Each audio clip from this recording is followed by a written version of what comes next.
ओम नमः शिवाय। शिव महापुराण वायव्य संहिता अध्याय 23 मंद्राचल ઉપર નિવાસ।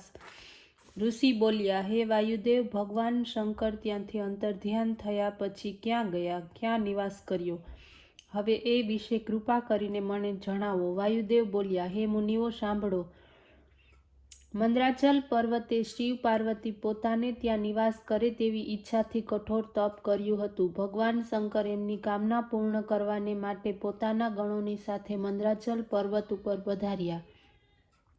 મંદ્રાચલ પર્વત અનેક મણિઓથી શોભિત અને ગુફાઓથી શોભાયમાન અત્યંત રમણીય લાગતો હતો। ત્યારે ભગવાન શંકર પાર્વતીની સાથે નિવાસ કરીને ત્યાં અનેક પ્રકારની લીલાઓ કરવા લાગ્યા। આ પ્રમાણે કરતા ઘણો સમય ચાલ્યો ગયો।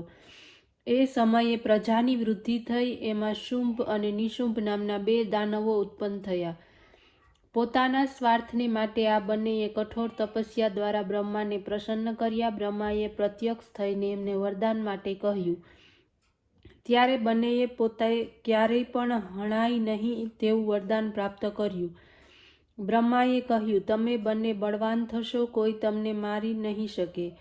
અંબિકાના અંગ વડે ઉત્પન્ન અયોનિજા કન્યા છે તથા તેણી કદી પુરુષનો સ્પર્શ કર્યો નથી, ત્યારે કદી પણ ઉલ્લંઘન કરવું નહીં।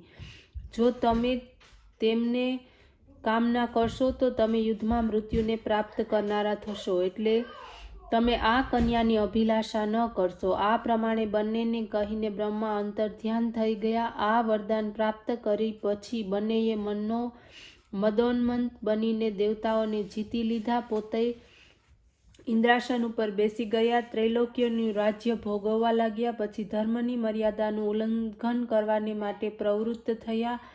આવો અત્યાચાર જોઈને બ્રહ્માએ સદાશિવની પ્રાર્થના તથા સ્તુતિ કરી અને બોલ્યા, હે મહેશ્વર, હવે આપ કૃપા કરીને શ્રી ઉમાને ગુસ્સે કરવાને શ્રેષ્ઠા કરો, જેનાથી શુંભ નિશુંભ બંને દૈત્યોનો નાશ થાય। આ સર્વ સંસાર એમના અત્યાચારોથી દુઃખી થઈ રહ્યો છે, એમનો નાશ થાય તો સુખની પ્રાપ્તિ થાય। ત્યારે બ્રહ્માની પ્રાર્થના સાંભળીને શિવજી હસ્યા। પછી સ્ત્રીઓના વિષયમાં કટાક્ષયુક્ત વાક્યો અને દરૂક્તિ કહેવા લાગ્યા। ઉમા આ સાંભળીને ગુસ્સે થયા, કારણ કે પોતે સ્ત્રી હતા। સમસ્ત સ્ત્રી કુળ તેમના દ્વારા ઉત્પન્ન થયું હતું। ભગવાન શંકરને તેઓ કહેવા લાગ્યા, હે દેવાધિદેવ, મારાથી ઉત્પન્ન થયેલા સ્ત્રી કુળથી જણાય છે કે આપ અપ્રસન્ન છો। જો એમ જ હોય તો આપ આટલો સમય મારી સાથે કેવી રીતે વિતાવી શક્યા? પહેલાં મને કેમ કહેવામાં ન આવ્યું? મારી સાથે પ્રેમ ન હતો તો આપે રમણ શા માટે કર્યું? આપ તો મારી નિંદક છો, તો હું આ શરીરનો ત્યાગ કરું છું, કોઈ બીજા કુળમાં જન્મીશ। વાયુદેવ કહેવા લાગ્યા, હે મુનિઓ, આટલું કહેતા જગતજનની ઉઠ્યા અને તપ કરવાનો નિશ્ચય કર્યો। ભગવાન શંકરને ચિંતા થઈ કે અમારો પ્રેમ શું નાશ થનારો છે? શિવજી નમ્રતાપૂર્વક બોલ્યા, હે દેવી, તમે કેવી વાત કરો છો? મારા આશયને સમજ્યા વગર આપ ક્યાં જઈ રહ્યા છો? સમગ્ર સંસારનો હું પિતા છું અને તમે માતા છો। મારા અને તમારા સંયોગથી તો આ સંસાર ઉત્પન્ન થયો છે, કામ દ્વારા નહીં। આ કામે મને સાધારણ દેવતા સમજીને મને મુશ્કેલી પહોંચાડી હતી। મેં તો એને કેવળ પોતાની દ્રષ્ટિ માત્રથી જ ભસ્મ કરી દીધો। હવે તે બીજું કોઈ કાર્ય કરવાની ઈચ્છા રાખે છે। આ કાર્ય કેવળ આપના ક્રોધ દ્વારા જ પૂરું થઈ શકે। હું તો આપના પ્રેમને વશ છું, આપ શંકા ન કરો।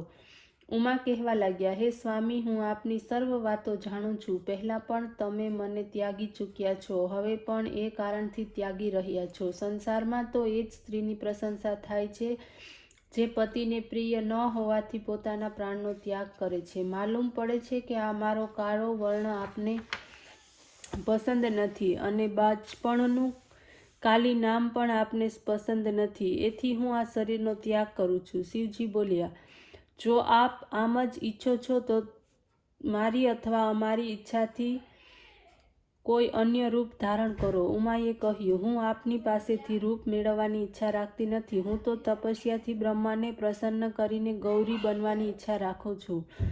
ભગવાન શંકર બોલ્યા, હે દેવી, બ્રહ્માએ મારી કૃપાથી જ બ્રહ્મપદને પ્રાપ્તિ કરી છે। એમને તપ કરીને પ્રસન્ન કરવાની શું જરૂર છે? એમને